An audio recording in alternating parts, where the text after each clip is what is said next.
welcome back to our channel. Today, we dive into the extraordinary life of Lady Caroline Lamb, a figure born into immense privilege yet haunted by delicate health and fierce personal struggles. From her aristocratic upbringing and early reliance on laudanum to her ill-fated marriage and scandalous affair with the notorious Lord Byron, Lady Caroline's story is a tapestry of rebellion, heartbreak, and intrigue. Join us as we unravel the untold truths behind her tempestuous relationships, her controversial novel, Glenarvon, and the chilling gift that left even high society speechless. Prepare to enter a world where public adoration collides with private turmoil, and where one woman's passion and daring spirit would reverberate through the halls of history. The life of Caroline Lamb. Lady Caroline Lamb, born as Caroline Ponsonby on November 13, 1785, entered a world of lofty titles and immense privilege. Her father, Frederick Ponsonby, the 3rd Earl of Bessborough, held a prominent position, and her mother, Henrietta, hailed from the influential Spencer family. This made young Caroline a niece to Georgiana Cavendish, the renowned Duchess of Devonshire, ensuring that she was connected to some of the highest circles of British aristocracy. Yet despite her gilded birth, Caroline's early life was marked by precarious health. She famously survived a near-fatal childhood illness involving worms, an affliction not uncommon in an age before modern medicine. Her delicate constitution meant she was often coddled and kept close to home, though she still found time to romp and play with her upper-class cousins, forging friendships that would remain significant throughout her upbringing. What truly set Caroline apart, however, was her early acquaintance with laudanum. In an era when medicinal opiates were distributed with little regulation, she began using laudanum to alleviate her ailments, a habit that raised more than a few eyebrows among those who observed her. Even though laudanum was shockingly common in the 18th and early 19th centuries, especially among society women suffering from various nervous conditions, Caroline's persistent reliance on it stood out as scandalous, hinting at a streak of rebelliousness beneath her genteel exterior. As she entered her teenage years, she blossomed into a strikingly beautiful young woman. Relatives, tutors, and high society acquaintances alike saw in her a captivating blend of fragility and fierce intelligence. They believed her charm and pedigree would pave the way for an advantageous match, thus solidifying the family standing in the aristocratic world. The constant interplay between her poor health and privileged environment shaped Caroline's formative experiences, leaving her both pampered and emotionally tested. She was the only daughter in a family with considerable social connections, so pressures and expectations weighed heavily on her, even before she had her first debut in society. Interestingly, while we know of her frequent illnesses and her opiate use, records also suggest she demonstrated a sharp wit and a remarkable aptitude for music and literature, nurtured by the era's focus on cultivating accomplished young ladies. By the time she was a teenager, she had developed a penchant for discussing poetry and philosophy, an inclination that would later make her susceptible to the charms of charismatic writers and poets. All in all, Lady Caroline's early life was a complicated blend of privilege and personal struggle. She moved within elite circles and enjoyed the finest education and entertainment, yet her fragile health and increasingly daring behavior foreshadowed the more tumultuous chapters awaiting her. 2. Marriage to William Lamb. When Caroline was just 19, she entered what appeared to be a promising alliance by marrying the Honourable William Lamb, a rising politician from a similarly distinguished family. At first, their union had all the hallmarks of a blissful match. They enjoyed each other's company, shared conversations about politics and culture, and seemed aligned in their social aspirations. Unbeknownst to Caroline, however, her formidable mother-in-law, Elizabeth Lamb, Lady Melbourne, harbored deep disdain for her from the very beginning, an animosity that would gradually poison the atmosphere around Caroline and make her life far more difficult than she could have imagined. Still, during the early days of their marriage, Caroline and William did manage to find common ground and genuine affection. Sadly, happiness proved to be fleeting. Soon after the wedding, Caroline became pregnant, only to endure the heartache of a stillbirth. Though this loss weighed heavily on both husband and wife, they bravely tried again, hoping for a child who would bring them closer. Carolyn's frail health, however, made pregnancy and childbirth particularly arduous. It took a considerable toll on her strength, and even as she finally gave birth to a son named George in 1807, followed by a premature daughter who passed away almost immediately in 1809, each of these experiences left her further weakened, both physically and emotionally. Devastation turned into anxious responsibility when they realized George had mental disabilities. While many in their social circle urged the couple to place him in an institution, a common practice at the time, Carolyn insisted on caring for him at home. This compassionate choice spoke to her maternal devotion but also created friction in the household, where not everyone approved of her decision. The mounting pressures around her began to take their toll. Not only was Carolyn grappling with her own health setbacks and the challenges of raising a special needs child, but William's ambition for a significant political career kept him away for long stretches of time, leaving her to navigate much of life's tumult on her own. Compounding these stresses was Lady Melbourne's overt hostility. Renowned in high society for her formidable influence and calculating mind, William's mother mistrusted Carolyn and saw her as unworthy of the Lamb family name. Even William's siblings seemed to follow their mother's lead. They often referred to Carolyn by the cruel nickname, the Little Beast, a jab at her delicate constitution and perceived shortcomings. Over time, these slights grew into an almost daily battle for Carolyn's dignity, fueling the emotional turmoil she faced behind the gates of her aristocratic home. 3. Scandal relationship with Lord Byron. Despite the mounting pressures in her life, few could have predicted the whirlwind that swept Carolyn into the arms of Lord Byron in 1812, when she was 26 and he, already notorious for his romantic entanglements, was just 24. Byron had recently skyrocketed to fame with his poem, Childe Harold's Pilgrimage, a work that captivated fashionable society and earned him the status of a literary heartthrob. Intrigued yet initially wary, Carolyn dismissed him as mad, bad, and dangerous to know. However, her stance softened after reading his verses, and she impulsively penned him a letter, a bold move that sparked an immediate and incendiary affair. Their romance ignited like dry tinder, public flirtations gave way to clandestine rendezvous, and the two began exchanging pet names, with Byron famously referring to her as Caro and describing her in his letters as the cleverest, most agreeable, absurd, amiable, perplexing, dangerous, fascinating little being. The infatuation escalated so quickly that Carolyn, still legally wed to William Lamb, even implored Byron to marry her, a rash proposal that would have placed both at the center of a massive scandal. Fuel was added to the fire by the unsettling truth that Byron was a close confidant of Carolyn's powerful mother-in-law, Lady Melbourne, who loathed Carolyn enough to seize upon any chance to sabotage her. Upon learning of the affair, Lady Melbourne moved swiftly to ensure William Lamb knew of his wife's indiscretion, yet William, perhaps more focused on his political ambitions, chose not to divorce Carolyn. All the same, Byron soon tired of the drama, cutting ties with Carolyn in August of that same year. To compound her heartbreak, she later discovered that his sudden change of heart stemmed partly from his quest to find a wealthy bride who could erase his mounting debts. As their tempestuous relationship came to its abrupt end, Carolyn was left reeling from the emotional wreckage, while Byron continued his high society pursuits virtually unscathed, earning him the infamous reputation that endures to this day.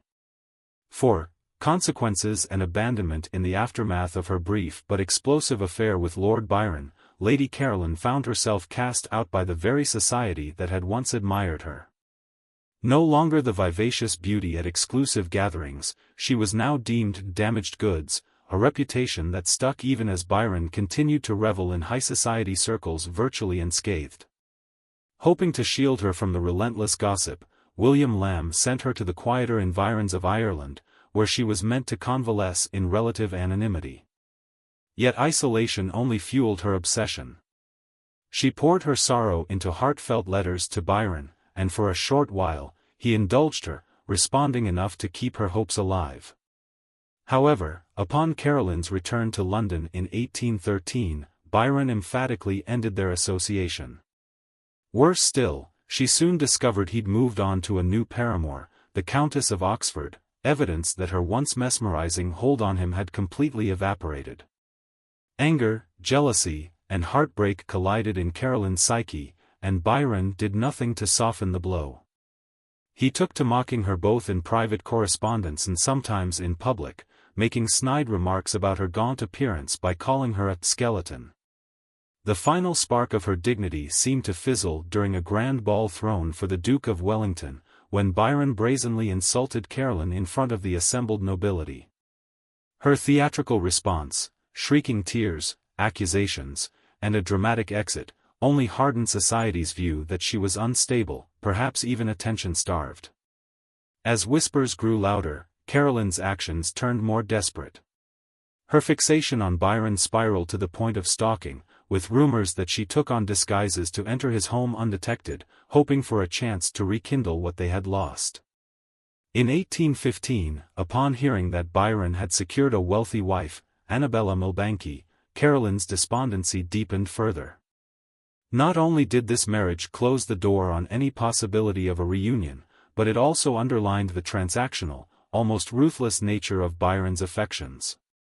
This devastating realization, coupled with her lingering feelings of betrayal, pushed Carolyn even closer to the edge, sealing her fate as the social outcast she had feared becoming all along.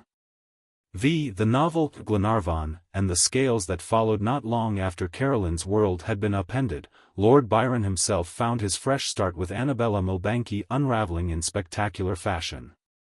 Barely a year into their marriage, Annabella left him, taking their newborn daughter, the future mathematician Ada Lovelace, with her. Byron, never one to rein in his vices, was drowning in debt, haunted by rumors of an incestuous relationship with his half-sister Augusta Lee, and effectively persona non grata in London's elite circles. By 1816, he fled England in disgrace, a mirror image of Carolyn's own fall from high society grace. Around this time, Carolyn took her revenge in the most public way possible. She penned Glenarvon, a scandalous novel purporting to be fiction but peppered with details so precise that no one doubted who Lord Glenarvon really was. Though published anonymously, its authorship became an open secret, and Carolyn's thinly veiled exposé of aristocratic figures, particularly the Countess of Jersey, set tongues wagging. Outraged, the Countess retaliated by barring Carolyn from the exclusive clubs and salons that had once been her playground, effectively shutting her out of the social sphere altogether. Ironically, the controversy fueled the novel's commercial success, thrusting Carolyn into an odd dual status as both disgraced socialite and sensational best-selling author. In a twist that only heightened her notoriety, Carolyn soon embarked on yet another affair, this time with the Duke of Wellington, fresh from his triumph at Waterloo. Though details of their liaison remain murky, it added to her already daring reputation, a woman unafraid to consort with the most famous, and sometimes infamous, men of her era. Meanwhile, the animosity and fascination linking Carolyn and Byron continued simmering beneath the surface, manifesting in pointed barbs and cryptic allusions in their respective writings. What might have been a single, ill-advised love affair had grown into a long-running feud played out in poems, letters, and salacious whispers across Europe. This complicated entanglement not only shaped the way they saw each other, but also fed the public's ongoing appetite for any scandalous detail tied to their names. By weaving her personal vendettas into bold works of fiction and flitting between high-profile romances, Carolyn ensured she would never be forgotten, though the price she paid for such notoriety was a near-total loss of societal acceptance. 6. The last years of life. In the final chapter of Lady Carolyn's life, everything converged into a dramatic and poignant ending that still captivates us today. By 1824, Lord Byron was in Greece to support the movement for independence, but tragically fell ill and died in Missolonghi. When news of his death reached Carolyn, it unleashed a profound wave of grief that she couldn't contain. Legend has it that she was so overwhelmed by the loss that she collapsed publicly during Byron's funeral procession, an act that underscored just how intense her emotions had always been, especially regarding this ill-fated love. From that point on, Carolyn's life seemed to spiral rapidly out of control. She began to exhibit erratic behavior, destructive outbursts, reckless horseback riding through town, and a glaring disregard for her own appearance. Even as people whispered and her own husband's family demanded a divorce, William Lamb continued to stand by her side, revealing a stubborn loyalty that defied social pressure. Ultimately, though, it was Caroline who proposed the divorce, as if she sensed that neither she nor William could endure the torment any longer. Having left William, Caroline moved to Brockton Hall, where her vulnerabilities only grew sharper. She became dependent on both alcohol and laudanum, the same opiate she had once used as a child.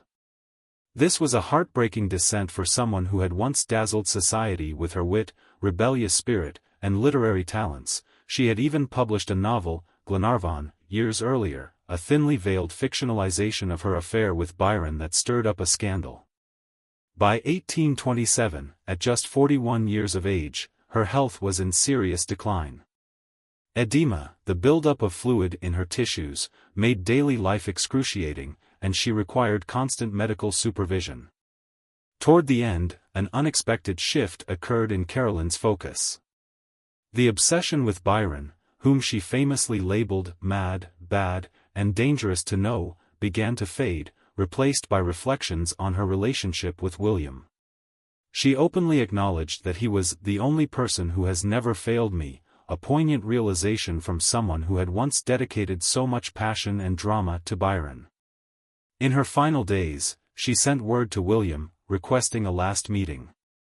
He was by then busy forging a political path, one that would ultimately lead him to become Prime Minister of the United Kingdom in 1835, but he immediately travelled from his post in Ireland to be with her.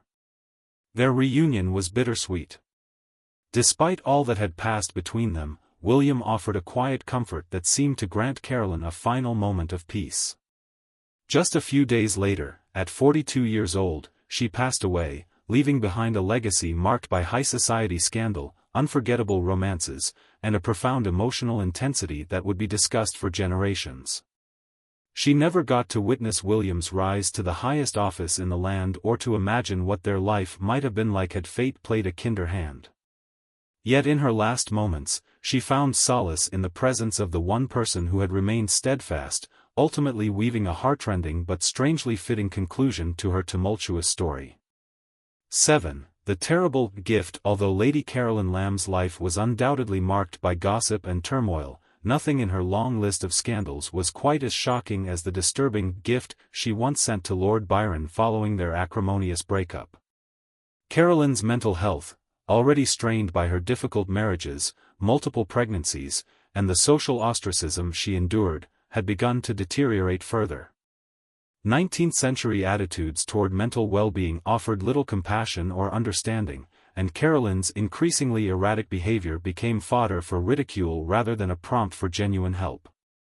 Still, even in an era when grand romantic gestures were sometimes dramatic and unconventional, her decision to mail Byron a small box containing a note professing her undying love, along with a lock of hair plucked from an intimate region, hair that was reportedly still bloody, was so macabre that it immediately joined the annals of aristocratic lore. Byron, who was then living abroad amid the fallout of his own scandals, is said to have been appalled upon opening this package. Its bizarre nature underscored the extent of Caroline's obsession and the emotional extremes to which she had spiraled. While some historians argue that her addiction to laudanum, an opiate commonly prescribed at the time, may have heightened her desperation, others view the act as a heartbroken woman's misguided final attempt to stand out in Byron's mind.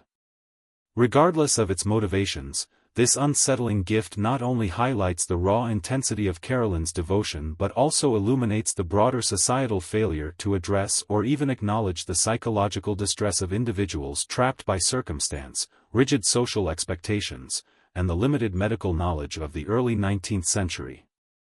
And there you have it, the tumultuous rise and fall of Lady Caroline Lamb, whose legacy resonates far beyond the high society drawing rooms of Regency England. From her fragile youth and audacious choices to the final, poignant moments of her life, Lady Caroline's story serves as a cautionary tale about love, obsession, and the personal costs of defying societal norms. We hope this deep dive has shed light on the complexities and heartbreak that defined her journey. If you found her story as compelling as we did, be sure to hit that like button, share your thoughts in the comments, and subscribe for more historical deep dives. Thank you for watching, and we'll see you next time.